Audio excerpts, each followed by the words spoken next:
एक बार की बात है, दो डॉक्टर एक गैर कानूनी प्रयोग कर रहे होते हैं जिससे कि इंसान की शक्तियों को 100 गुना बढ़ाया जा सके। डॉक्टर मोहन, अगर ये प्रयोग सफल हो गया तो हम ऐसे इंसानों की फौज बना पाएंगे जिसे दुनिया में कोई नहीं हरा पाएगा। अगर हमारा ये प्रयोग सफल हो गया तो हम इंसान को 10 हाथियों जितना बलवान बना पाएंगे।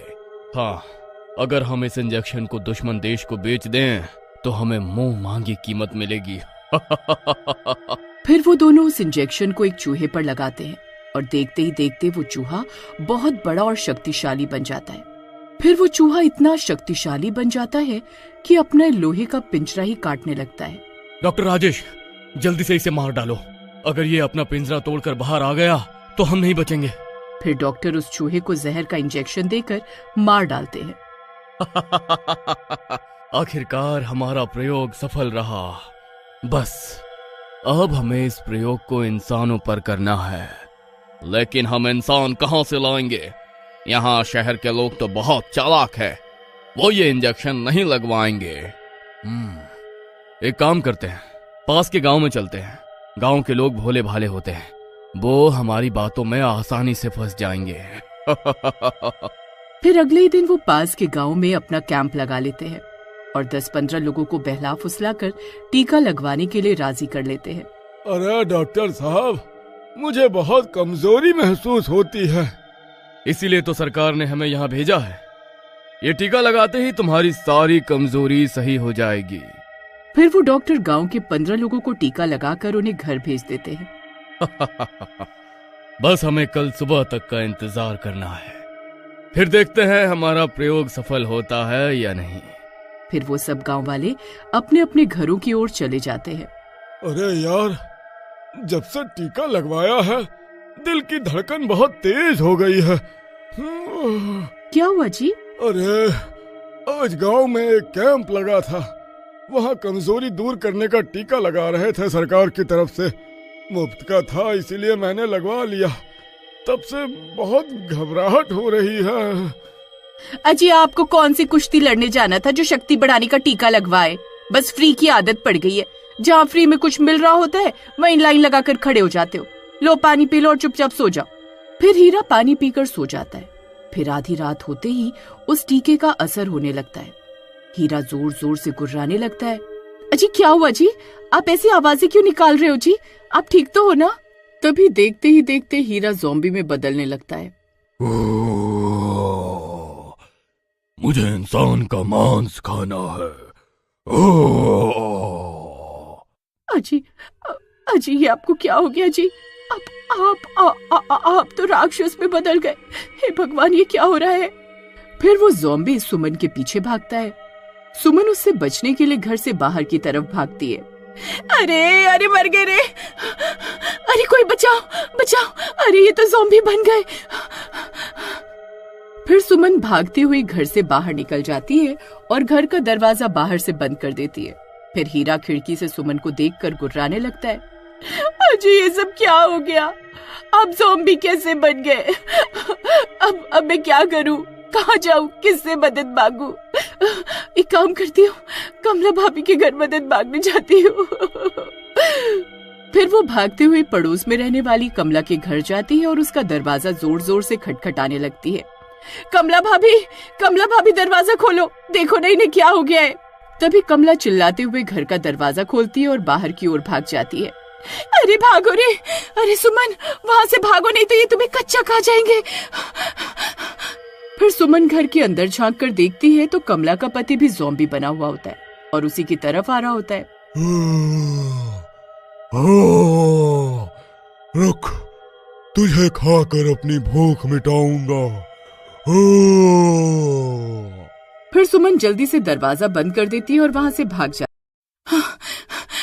अरे ये सब क्या हो रहा है? आखिर ये सब आदमी ज़ॉम्बी क्यों बनते जा रहे? अरे कमला बहन रुको, मेरे लिए रुको। फिर पूरे गांव में चीख पुकार मच जाती है। गांव की बहुत सारी औरतें अपने अपने घरों से भाग रही होती हैं। कमला भाभी ये सब क्या हो रहा है? हमारे पति अचानक से ज़ॉम्बी क्यों बनते जा रहे हैं?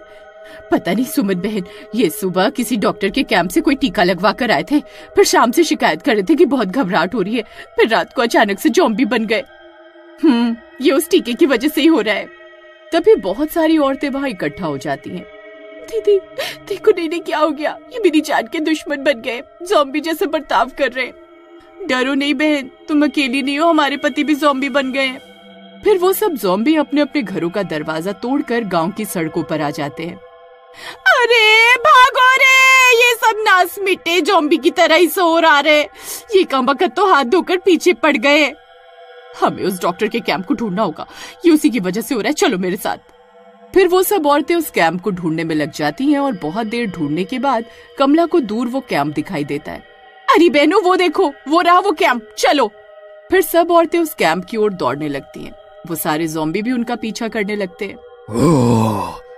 भागकर कहाँ जाओगे, आज तुम्हें कच्चा खा जाएंगे।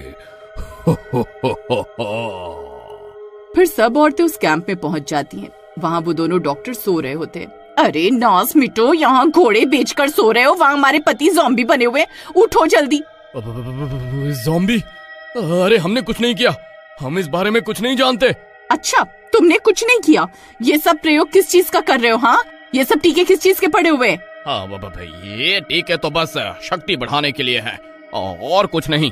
सुमन बहन, तुम इस फर्जी डॉक्टर को पकड़ो, मैं इसे ये टीका लगाती हूँ। अरे नहीं, ऐसा मत करो, हमसे गलती हो गई, हो सकता है हमारा प्रयोग असफल हो गया है। डॉक्टर तेरा नास मिटे, तुझे हमारे पति मिले थे प्रयोग करने के लिए, बोल। हमें माफ कर दो, अब हमसे गलती हो गई।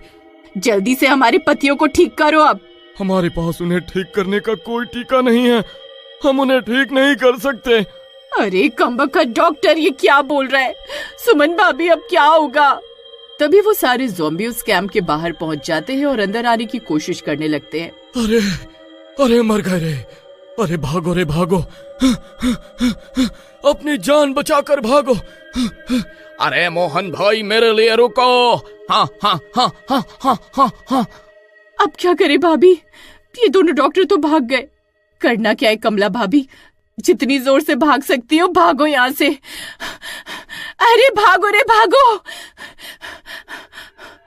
फिर वो सब औरतें भी कैंप के पीछे के रास्ते से वहां से भागने लगती हैं। अरे डॉक्टर तेरा नास मिटे, ये कैसा टीका बनाया है तूने कमबख्त, कम से कम इसका इलाज तो ढूंढ लेता, हमारे पतियों को ज़ॉम्बी बना डाला। मुझे माफ कर दो, मुझे नहीं पता था ये सब ज़ॉम्बी बन जाएंगे। हम दोनों शहर जा रहे हैं वापिस अपनी लैब में, जल्द ही इस बीमारी का इलाज ढूंढ कर वापिस आएंगे। कमबख्त जब तक ये ज़ॉम्बी हमें कच्चा खा जाएंगे, हे भगवान ये कहाँ फंस गए हम। फिर इतना बोलकर वो डॉक्टर वहाँ से भाग जाते हैं। फिर सब गांव वाले उन ज़ॉम्बी से बचने की तरकीब लगाते हैं और पेड़ों पर चढ़ जाते हैं। वो ज़ॉम्बी पेड़ पर नहीं चढ़ पाते और वहीं नीचे घूमते रहते हैं। 2 दिन बीत जाते हैं। कब तक इन पेड़ों पर चढ़े रहोगे, कभी ना कभी तो तुम्हें उतरना ही होगा।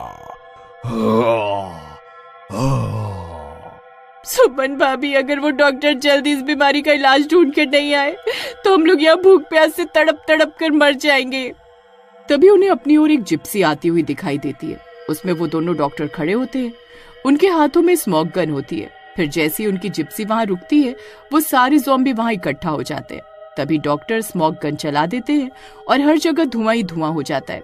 और कुछ ही देर में जैसे ही धुआं हटता है तो वो सब ज़ॉम्बी वापस इंसान बन चुके होते हैं। अरे कमला भाभी देखो, हमारे पति ठीक हो गए। फिर वो सब लोग पेड़ों से नीचे उतर आते हैं। अपने अपने पतियों को सही सलामत देखकर उनकी खुशी का ठिकाना नहीं रहता। फिर डॉक्टर सबसे माफी मांगते हैं और दोबारा ऐसा कोई प्रयोग ना करने का वादा करते हैं।